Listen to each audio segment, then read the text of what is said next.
Good morning, learners. Today we will discuss sonnet part third. आज हम sonnet part third के रूप में डिस्कस करेंगे और इसमें हम बात करेंगे Italian sonnet, alternatively non Petrarchan modelled sonnet. Italian sonnet की बेसिक स्ट्रक्चरल और थीमेटिक, उसमें क्या क्या उसकी करेक्टरिस्टिक्स है और उसका किस तरह का डिवीजन से जो है सिस्टम उसका पेट्रार्कन मॉडल का है, जो कि यहाँ इंग्लैंड में फॉलो किया। तो हम सबसे पहले बात क्या कर रहे हैं, इटालियन। इटालियन बोल दीजिए या आप बोलेंगे इसको पेट्रार्कन, पेट्रार्कन मॉडल्ड सोनेट की हम बात कर रहे हैं। ओके, अब आपने जनरली ये तो समझा है कि बेसिकली सोनेट से कितने प्रकार के हैं। बेसिकली जो सोनेट्स के जो काइंड्स है, हमने एक इसके पार्ट में पढ़ा, ये आपके टू काइंड्स है। ओके, टू काइंड्स और कौन कौन से, इटालियन आपका और इंग्लिश। ये दो जो आपके हैं, इसमें से आज हम इस नंबर वन की बात करेंगे। और नंबर वन कौन सा आपका, जो कि आज हमारा एंटाइटल्ड है, इटालियन सानेट की हम बात करेंगे। इटालियन सानेट, ये इसका सबसे पहला जो स्टडी होगा सोनेट का, इसकी जो स्टडी होगी बच्चों, जैसे स्टडी में बहुत बारीकी से ध्यान रखना, हम इसके दो तरह से स्टडी होगी। नंबर वन स्ट्रक्चरल, स्ट्रक्चरल होगा, और दूसरा नंबर दो होगा थीमेटिक। थीमेटिक ऐसा यदि आपने जाना है तो बहुत इजी में समझ में आ जाएगा। बात क्या कर रहे हैं हम, इटालियन पेट्रार्कन मॉडल्ड सोनेट को डिस्कस कर रहे हैं। Basically in English literature poetry इसके दो बेसिक काइंड्स होंगे, जिसमें आज हम क्या कर रहे हैं, इटालियन, इटालियन स्ट्रक्चरल और थीमेटिक बेस पर हम बात कर रहे हैं। तो आप देखें, यदि हम इसको समझने का प्रयास करें तो ऐसा करिए, आप ऐसा पोयम को पूरा समझने के लिए ऐसा समझो, आपने जब पढ़ लिया ना कि 14 लाइंस होती है, तो हम इसका एक 14 लाइंस का ये यहाँ पर फॉर्मेशन हम तैयार करते हैं और उसी से ये समझ आएगा हमें। ओके, तो देखिए हमारा ये सानेट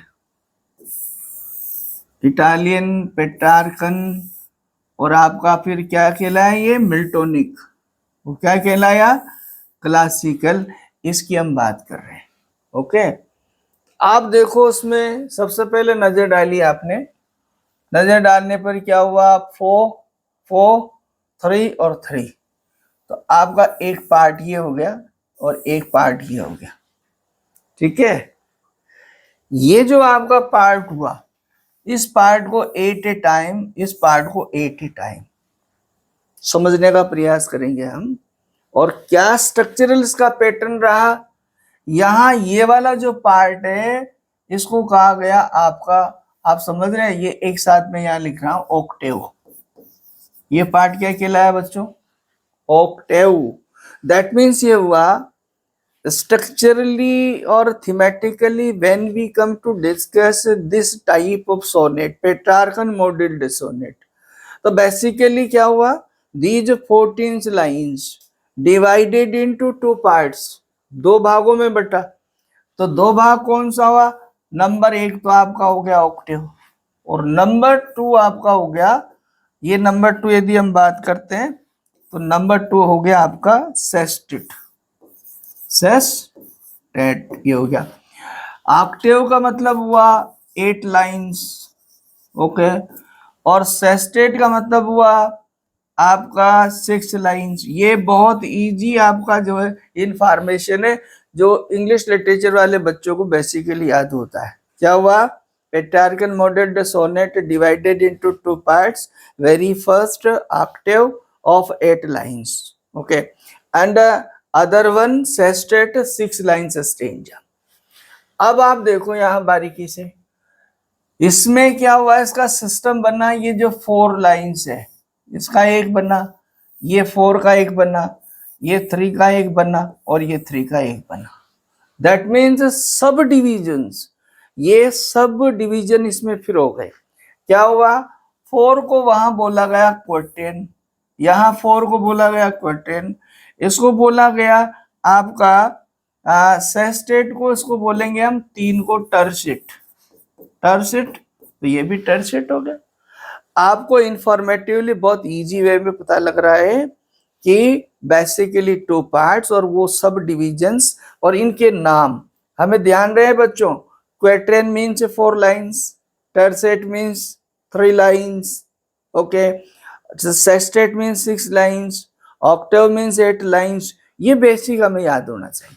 अब आप देखो इन दोनों पार्ट्स को बारीकी से जब देख रहे होंगे आप, तो ये जो दोनों के बीच में है ना, ये देखो ये बड़ा गैप नजर आ रहा है। इस गैप के लिए बहुत स्ट्रक्चरल आपको ध्यान देना पड़ेगा, थीमेटिक ध्यान देना पड़ेगा। इसके 2 मायने हैं, 2 तरीके से इसकी स्टडी है।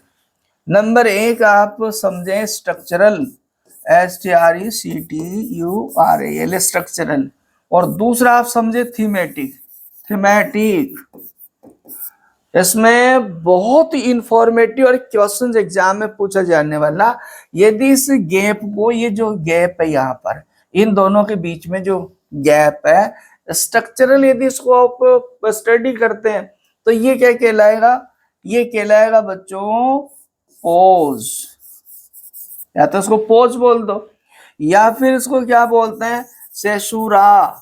ये ध्यान रखो आप, क्या कहलाएगा गैप, आप जनरल समझने के लिए बोल रहा हूं मैं, gap between Octave and sestet, okay. उसको थीमेटिक और स्ट्रक्चरल समझना पड़ेगा।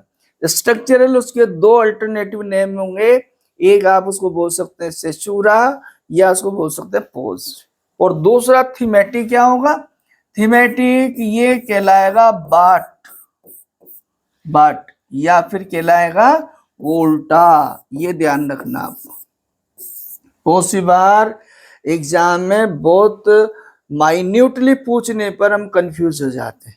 कितने 4 नेम आए, लेकिन उसको भी हमने क्या किया, क्लासिफाइड किया, स्ट्रक्चरल बेस्ड और थीमेटिक बेस्ड। ये आपको बारीकी से ध्यान रखना है, ठीक है। अब आप देखिए ये हमारा जो ऑक्टेव पार्ट है, इस ऑक्टेव पार्ट की हम बात करें, ये हमारा सेस्टेट पार्ट है, सेस्टेट पार्ट की बात करें, इसकी जो थीम है और इसकी जो थीम है, चूंकि आपको मालूम है स्टेंज या चेंज होने का क्या मतलब हुआ बच्चों, उसका कंटेंट, उसका आइडिया चेंज होना। तो इसका क्या मतलब हुआ कि हमारा जो थीम है ऑक्टेव का, ये थीम क्या कहलाता है, ये थीम कहलाता है राइजिंग। मीन्स इसकी जो थीम है वो ऊपर हाईलाइट होती है, उसका आइडिया ऊपर जाता है। लेकिन क्या कहलाता है आपका, इसकी जो थीम है ये संबिशिव मूड में आती है, संबिशिव। ये बहुत बेसिक चीज का ध्यान रखने की आवश्यकता है। अब आपका इसमें चूंकि राइम स्कीम जो उसने बेस की, rhyme scheme, rhyme scheme as पर पेट्रार्क, पेट्रार्क ने इन आपके 14 लाइन को कैसे डिवाइड किया रिदमिक वे में। तो आपका जो ऑक्टेव है उसमें A B B A, A B B A, और आपका आगे सी डी और ई, सी डी और ई। बहुत सी बार इसमें यहां आपका सेस्टेट में variation point two point, point two point variation है, थोड़ा माइनर। यहां बहुत सी बार क्या होता है ई और D C, E D C, ऐसे भी ये आपका हो जाती राइम स्कीम। और बेसिक राइम स्कीम ये है, ये हमको ध्यान रखना पड़ेगा। तो हमारे पास क्या हुआ, पेट्रार्कन मॉडल्ड सोनेट के आपका उसमें कितने डिविजन्स है, उसकी थीम कैसे चलती है, ये इसका जो दोनों के बीच का गैप क्या कहलाएगा, और ये मेरे ख्याल से, और वो जनरल करेक्टरिस्टिक्स तो इसका पार्ट है ही सही, उस पार्ट को तो इसके साथ रन होना है, वो उनको शामिल करते हुए ये एक्स्ट्रा, अब ये आपका एक कंपाइल्ड क्या हो जाएगा, पेट्रार्कन मॉडल्ड सोनेट हो जाएगा। मुझे बिल्कुल उम्मीद है कि आपको, I hope you follow and it will be very helpful to you. We'll discuss in next part Shakespearean sonnet, English sonnet. Okay, then these part will compilely complete you on informatively, will be very helpful. Okay, thank you.